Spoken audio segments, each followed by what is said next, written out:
Hi ಎಲ್ಲರಿಗೂ ನಮಸ್ಕಾರ, welcome back to our YouTube channel. ಒಂದು ವಿಶೇಷವಾದ ಜಾಗಕ್ಕೆ ಬಂದಿದ್ದೀನಿ. ಸೊ ಅದು ನಿಮಗೆಲ್ಲರಿಗೂ ತೋರಿಸ್ತೀನಿ. ಅಂದರೆ ನೋಡ್ತಾ ನೋಡ್ತಾ ತುಂಬ ಸ್ಪೆಷಲಾಗೇ ಇರುತ್ತೆ.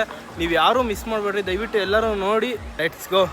ನಾನು ಕನ್ನಡಿಗ, ಕನ್ನಡದ ಕಾವಲಿಗ.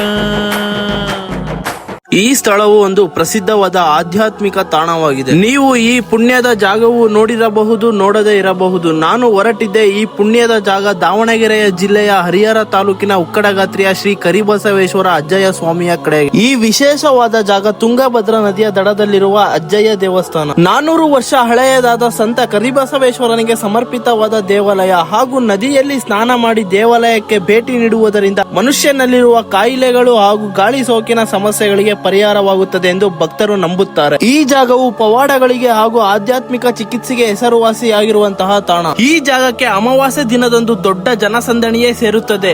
ಈ ದೇವಾಲಯದ ಅಕ್ಕಪಕ್ಕ ಸುತ್ತಲೂ ಕರಿಬಸಜ್ಜನ ಶಿಷ್ಯರುಗಳು ಶ್ರೀ ತುಕ್ಕಪ್ಪಜ್ಜ, ನಾಗಪ್ಪಜ್ಜ ಮತ್ತು ವೀರಭದ್ರಪ್ಪಜ್ಜ ಇವರು ಸಹ ಪವಾಡ ಪುರುಷರಾಗಿ ನೆಲೆಗೊಂಡಿರುತ್ತಾರೆ. ದೀರ್ಘಕಾಲದ ಆರೋಗ್ಯ ಸಮಸ್ಯೆಗಳು ಅಥವಾ ಆಧ್ಯಾತ್ಮಿಕ ಪರಿಹಾರಕ್ಕಾಗಿ ಪರಿಹಾರಗಳನ್ನು ಬಯಸುವವರಿಗೆ ಈ ದೇವಾಲಯ ಜನಪ್ರಿಯವಾಗಿದೆ. ಉಕ್ಕಡಗಾತ್ರಿ ಶ್ರೀ ಗುರು ಕರಿಬಸವೇಶ್ವರ ಅಜ್ಜಯ್ಯ.